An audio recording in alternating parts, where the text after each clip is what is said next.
नमस्कार, मैं हूं आपका अमित कमल और इस समय आप देख रहे हैं विजय केसरी न्यूज़ चैनल। इस समय हम मौजूद हैं सेक्टर 19 पंचकुला की ईएसआई डिस्पेंसरी के अंदर और पूरा मामला यहां पर क्या है इस बारे में हम आपको बताएंगे। पर उससे पहले मैं कहूंगा कि आप वीडियो को साथ साथ शेयर जरूर करें, क्योंकि मामला जो है स्वास्थ्य का है और स्वास्थ्य के साथ यहां पर जो है पब्लिक के साथ यहाँ खिलवाड़ किया जा रहा है। उनकी पब्लिक के साथ स्वास्थ्य के कैसे खिलवाड़ किया जा रहा है यहाँ पर हम पूरा मामला आपको बताएंगे। और उससे पहले यहाँ पर जो दवाई लेने के लिए यहाँ पर जो मरीज़ आए हैं उनसे भी हम एक बार बातचीत करने की कोशिश करेंगे कि एक्चुअल मामला क्या है, उनको किस तरह का यहाँ पर परेशानी का मामला सामना करना पड़ रहा है। तो एक्चुअली दांत की प्रॉब्लम थी, तो मैं इनके पास दवाई लेने आया, वो बार बार दवाइयाँ रिपीट हो रही थी। फिर इन्होंने एक बार पत्ता दिया, इस पर एक्सपायरी 2/21 है। अब कई बार ये 5 गोलियाँ देते हैं तो इसमें आधा पत्ता, उसमें एक्सपायरी का पता ही नहीं होता। उंगली हटा लीजिए एक बार। हाँ, हम थोड़ा सा ये विजुअल दिखाना चाहेंगे। ये देखिए यहाँ पर जो एक मेडिसिन है इसके अंदर आप देख सकते हैं कि फरवरी 2021 की एक्सपायरी बताई है। इसके अंदर जो है डेट मेंशन नहीं की गई है और इसमें हमें कैसे पता चलेगा कि ये जो फरवरी की डेट में पहली तारीख को एक्सपायर होगी या लास्ट में एक्सपायर होगी। ये सबसे बड़ा मामला है, स्वास्थ्य के साथ जो है खिलवाड़ किया जा रहा है, सबसे बड़ी बात। और भी कई मेडिसिन है, अगर किसी मेडिसिन को इसके 5 डोज दी जाती हैं, इसको पत्ते को काट कर दिया जाता है, तो उसके अंदर इसका मेंशन कैसे किया जाएगा कि ये एक्सपायरी हो चुकी है या इसकी एक्सपायरी डेट कब तक की है। ये सबसे बड़ा मामला है। और भी हम आपको विजुअल्स दिखाना चाहेंगे एक बार। हाँ जी, और क्या आप एक बार प्रिस्क्रिप्शन भी दिखा दीजिए, क्या मामला है। ये 1.5-2 महीने से मेरे को एक्चुअली दांत की प्रॉब्लम थी। ये ट्यूब पे बार बार कभी ये चेंज कर रहे हैं, कभी ये दे रहे हैं, कभी मेरे को आराम नहीं हो रहा। फिर मैंने परसों मेडिकल स्टोर से ट्यूब दिखा के लिए, मेरे को ऐसी प्रॉब्लम है और इनकी एक खुराक लगा के मेरे को दवाई से आराम हो गया। इनकी दवाइयों से आराम नहीं होता, पता नहीं कहाँ से दवाइयाँ परचेज़ करते हैं, कोई रिप्यूटेड कंपनी की दवाइयाँ नहीं है, ना इनसे किसी को आराम होता है। मेरे जैसे कई लोग ऐसे हराश में हैं कि दवाइयों से आराम क्यों नहीं होता है। ये आप 4-5 ट्यूबें लगाइए। आप मेडिसिन एक बार पकड़े, हम एक बार प्रिस्क्रिप्शन भी दिखाने की आपको कोशिश करेंगे। एक बार यहाँ पर ये प्रिस्क्रिप्शन है इनकी। 2 महीने से दांत से परेशान हूँ। ये देखिए, मैं एक बार कहूँगा कि सहयोगी से एक बार विजुअल करके दिखाएं। यहाँ पर ये इनकी मेडिसिन है, प्रिस्क्रिप्शन है और इसके अंदर मेडिसिन बताई गई हैं। पर इसके अंदर भी जो है ये बता रहे हैं कि मेडिसिन जो हैं यहाँ पर कौन सी कंपनी की हैं, क्योंकि इनकी जो मेडिसिन यहाँ पर दी जा रही हैं उसका असर जो है बहुत कम है। और जो बाहर से मेडिसिन ले रहे हैं, किसी केमिस्ट शॉप से ले लेते हैं, वहाँ पर मेडिसिन का असर हो जाता है। पर यहाँ से जो मेडिसिन ली जा रही हैं उसका किसी तरह का कोई असर नहीं है। यहाँ पर हमारे साथ और भी हैं जिनसे हम बातचीत करने की कोशिश करेंगे कि उनको किस तरह का यहाँ पर दिक्कत परेशानी का मामला करना पड़े। मैम कुछ बताइए, क्या दिक्कत हो रही है। सर, हमारे बच्चे का दौरा पड़ता है, बीमार है, ठीक है। बोलते हैं पीजीआई वाले जो दवाई लिखेंगे वो दवाई हम आपको देंगे। हम यहाँ आते हैं, दवाई सिर्फ गोली दे देते, ना लेवी पर सिरप देते, ना शीशी देते, कुछ भी नहीं देते हैं। कभी नहीं दिया, खाली गोली दिया। तो असर होता है, जैसे कि आप दवाई यहाँ से देते हैं तो उसका असर कितना होता है यहाँ। असर तो कुछ भी नहीं, फायदा जरा सी नहीं है। कोई दौड़े को कोई आराम नहीं, जरा सी नहीं आराम है। अच्छा, मतलब किसी तरह की आपका कोई दवाई का असर नहीं हो रहा जो यहाँ से दवाई दी जा रही है। तो असली मामला और अंदर जो है यहाँ पर सीनियर डॉक्टर हैं, हम उनसे भी एक बार मामला जानने की कोशिश करेंगे कि एक्चुअल में यहाँ पर स्वास्थ्य के साथ कैसे खिलवाड़ किया जा रहा है और क्यों खिलवाड़ किया जा रहा है। हम एक बार अंदर भी जानने की कोशिश करेंगे यहाँ पर। नमस्कार मैम। नमस्कार मैम, एक पेशेंट है, रामू नाम के पेशेंट है। उनकी अभी कंप्लेंट आई थी, काफ़ी दिनों से हमारे को कंप्लेंट कर रहे थे और बार बार वो कह रहे थे कि हमारे को सेम जो मेडिसिन जो सप्लाई यहाँ से दी जा रही है, मेडिसिन की जो हमें दवाइयाँ प्रिस्क्राइब करके दी जा रही है, वहाँ पे फरवरी का महीना चल रहा है, फरवरी की एक्सपायरी डेट दी जा रही है। और पिछले कई दिनों से, पहले 1 महीने से लगातार एक ही बीमारी के लिए बार बार चक्कर काट रहे हैं। उनको बार बार कम से 4 से 5 बार प्रिस्क्राइब कर दिया गया, लेकिन ना उनको दवाइयाँ सूट कर रही हैं, ना ही वो बार बार यहाँ चक्कर लगाते, ठीक से स्टाफ बात करता है, और ना ही मेडिसिन जो है वो ठीक तरीके से दी जा रही है। उनको कहते हैं मेडिसिन से आराम नहीं मिला। इसके बारे में क्या कहेंगे मैम। देखिए, मेडिसिन देने वाले फार्मासिस्ट हैं, ये खड़े हैं पीछे मेरी मिसेज नीरू जी, ये कमेंट कर सकती हैं इसके ऊपर। आप इनसे पहले लीजिए स्टेटमेंट मेडिसिन के बारे में। जी मैम, मेडिसिन जो है बता रहे, जैसे कि रामू जी पेशेंट है, उन्होंने बताया कि मेडिसिन उनको यहाँ से मिल रही है। पहले फरवरी मंथ की, जो आप फरवरी मंथ चल रहा है मैम, और फरवरी मंथ की जो डेट है एक्सपायरी डेट दी जा रही है। और ऊपर से उसमें दूसरा एक आरोप था उनका कि जो दवाइयाँ हैं वो बीच में से काट दी जा रही हैं, जिसके ऊपर डेट हमें समझ ही नहीं आ रही है कि एक्सपायरी कब की है। दूसरा एक्सपायरी हमारी हर उस पर मेंशन होती है।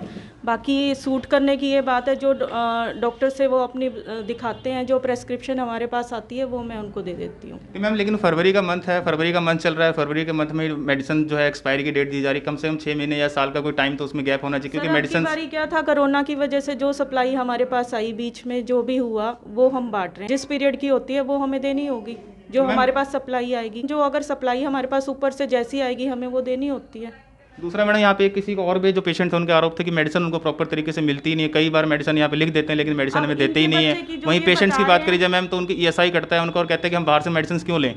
सर जो हमारे पास नहीं होगी, जो अवेलेबल नहीं होगी, हम उसका प्रॉपर नॉट अवेलेबल का वो भी नॉट अवेलेबल का सर्टिफिकेट देते नहीं, आप उनको लिख के देते नहीं आप? लिख के देते हैं हम, उनकी पर्ची मंगाइए, उस पर लिखा होगा। Ma'am thank you so much ma'am. दूसरा एक बताइए, जो बेल जो फार्मासिस्ट मैम से तो मैंने बात कर ली, बट दूसरा जो मेन जो लॉजिक था और मेन जो बात थी वो एक्सपायरी डेट के ऊपर बात है, क्योंकि पोटेंशियल जिसे कहा जाता है मेडिसिन का, कुछ हमें इतनी तो नॉलेज नहीं है, आप डॉक्टर आप हैं, पर कुछ कहने का मतलब होता है कि मेडिसिन का जो पोटेंशियल होती है उसकी पावर जो होती है उसकी पावर कम हो जाती है, ऐसा कुछ है। क्योंकि फरवरी मंथ का ही महीना चल रहा है, फरवरी मंथ की एक्सपायरी डेट दी जा रही है, और वो भी जो पेशेंट है वो अगर 5-10 दिन अगर दवाइयाँ उसको आराम मिल जाती है, दवाइयाँ अपने पास रख लेता है कि हाँ मुझे 5-10 दिन बाद अगर इसका यूज़ करना हो, तो फिर वो फरवरी मंथ का महीना खत्म होकर मार्च में यूज़ करता है, तो उसको फिर जानलेवा खतरा है उसके ऊपर।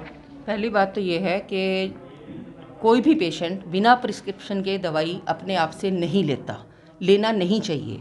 हमें हमेशा अगर उसको मार्च में ज़रूरत है तो वो मार्च में ही आएगा ना दवाई लेने वाले। बिल्कुल नहीं लेना चाहिए, लेकिन हर आदमी और हर जो पेशेंट्स हैं वो इतने अवेयर नहीं होते हैं। जिस तरह झुग्गी झोपड़ी की बात करें, जो उनको पढ़ना लिखना नहीं आता, वो अगर मेडिसिन यहाँ से ले जाते हैं तो उसको कैसे ट्रीट करेंगे? ये बात बताई जाती है जब आईपी दवाई लिखवाने आता है या दवाई काउंटर से दवाई लेता है, तो उसको बताई जाती है कि भाई इसके बाद इसको यूज़ नहीं करना है, ये 5 दिन की दवाई है। इस चीज़ को आप नहीं मानते, इस चीज़ को आप नहीं मानते, कम से कम 6 महीने से और 1 साल का गैप दवाइयों के अंदर एक्सपायरी डेट के अंदर होना चाहिए, ताकि कस्टमर जो है, पेशेंट जो है उसको। ऐसा नहीं होता है। गवर्नमेंट सप्लाई में अगर हमारे पास फरवरी की एक्सपायरी है तो वो फरवरी के मंथ में दी जाएगी दवाई। मतलब अमूमन आपका ऐसा ही होता है कि जिस मंथ की डेट का एक्सपायरी है, जिस मंथ के उसी एंड ऑफ द मंथ तक दी जाएगी, लेकिन उसके ऊपर एक्सपायरी डेट का कोई मंथ तो लिखा हुआ है फरवरी, लेकिन कोई डेट विद स्पेसिफाइड डेट तो होती है कि 3 तारीख, 4 तारीख, 5 तारीख। ऐसे नहीं होता है। फरवरी मीन्स फरवरी का पूरा महीना। अब वो स्टार्टिंग भी हो सकता है, एंड भी हो सकता है। यस। तो मैम एक अभी आपके कुलीग जो हैं यहाँ पे, डॉक्टर साहब हैं यहाँ पे, जिन्होंने उनको प्रिस्क्राइब किया था, जिनको उन्होंने आरोप लगाया कि आप उनके साथ दवाइयाँ जो ट्रीटमेंट करते समय आप दिक्कत परेशानी दे रहे हैं, आपसे स्टाफ से काफ़ी परेशानी, क्या दिक्कत है मैम? डॉक्टर की आपने बात की है, प्रिस्क्रिप्शन जो आपने मुझे दिखाई है वो सारी डॉक्टर के अगेंस्ट कंप्लेंट है कि उन्होंने रिपीटेडली मेडिसिन लिखी उसको, लेकिन बीच में एक बार भी रेफर नहीं किया अगर वो पेशेंट ट्रीट नहीं हो पा रहा। बट मैम हमने जब उनसे बाइट ली, हमने जब उनसे बात करी, तो वो कहते हैं आप पे आरोप लगा रहे हैं कि आप उनको ठीक, मतलब आप स्टाफ हैं और स्टाफ आपको बड़ा परेशान कर रहे हैं, उनको आप काफ़ी परेशान कर रहे हैं, तंग कर रहे हैं काफ़ी, क्या ये क्या मुद्दा है मैम? देखिए, मैं उनके बारे में बोलूँगी कुछ नहीं, वो मेरे बारे में बोल रही हैं, दैट इज़ हर प्रॉब्लम। ठीक है, क्यों बोल रही हैं, क्या है वो हमारा अपना हाई कोर्ट में केस चल रहा है, वो कुछ भी स्टेटमेंट देंगी, एनीथिंग शी में से।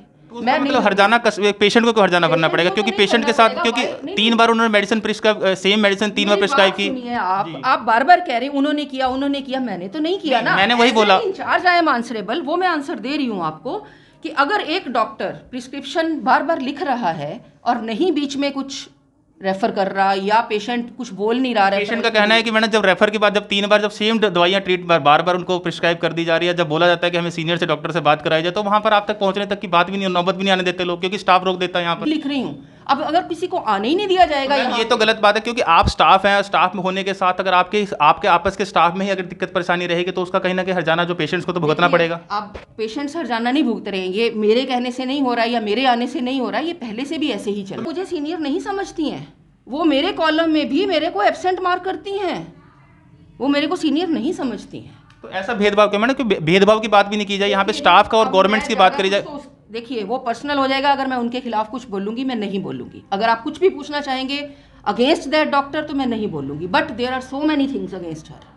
ठीक है, difficult to manage but still I am managing. Staff के अंदर जो आपस में जो लड़ाई झगड़ा चल रहा है, उसका कहीं ना कहीं हरजाना जो है पेशेंट्स को ना भुगतना पड़े। हम यही रिक्वेस्ट करें कि जो एटलीस्ट जो पेशेंट्स हैं उनके साथ डॉक्टरों का ना, मतलब डॉक्टर जो है अगर पेशेंट्स को बोल देते हैं कि हाँ वो डॉक्टर ऐसे हैं, गलत है, तो ऐसा गलत नहीं, ऐसा बोला गया है, ऐसा बोला दूसरे डॉक्टर ने बोला, मैंने तो उनके बारे में अभी तक आपने उनके बारे में बोला नहीं बोला वो बात अलग है, लेकिन अभी आपके ऑन कैमरा बोल कर गए हैं कि जो डॉक्टर हैं और आप उनको परेशान कर रहे हैं, जो ट्रीटमेंट हम बार बार हम इसलिए प्रिस्क्रिप्शन करते हैं बार बार पेशेंट को कि आप उनको ठीक से टैकल नहीं करते हैं, ना आप उनको ठीक से देख रहे हैं, इस करके प्रिस्क्राइब हमें बार बार करना पड़ता है। लास्ट में आपने प्रिस्क्राइब किया है, लास्ट में 3 बार प्रिस्क्रिप्शन होने के बाद आपने प्रिस्क्राइब किया, तब मेरे पास वही मैडम वो 3 बार प्रिस्क्राइब बोल के गए हैं वो कैमरे पे, क्या कि 3 बार तो उन्होंने आप खुद प्रिस्क्राइब किया था पेशेंट्स को, लास्ट में आपने उसको टेल किया, क्योंकि लास्ट में नहीं, वो पेशेंट इन बिटवीन पहले उनसे लिया उसने ट्रीटमेंट, फिर मेरे पास आया तो मैंने लिख दी दवाई, उसके बाद लगातार वो उन्हीं के पास जा रहा है, आपने जो प्रिस्क्रिप्शन देखी है। दूसरा मैम जो झगड़ा चल रहा है, कोर्ट का जो केस चल रहा है, उसका इस हॉस्पिटल के साथ तो कोई कनेक्टेड नहीं होना चाहिए ना, पेशेंट के साथ कनेक्टेड नहीं होना चाहिए, तो आप मानते हैं मैम? नहीं, अब मैं कुछ भी नहीं बोलूँगी, no comments on this matter, because that is another thing, ये पेशेंट से रिलेटेड है ही नहीं है मैटर जो आप कह रहे हैं। चलिए, thank you so much ma'am.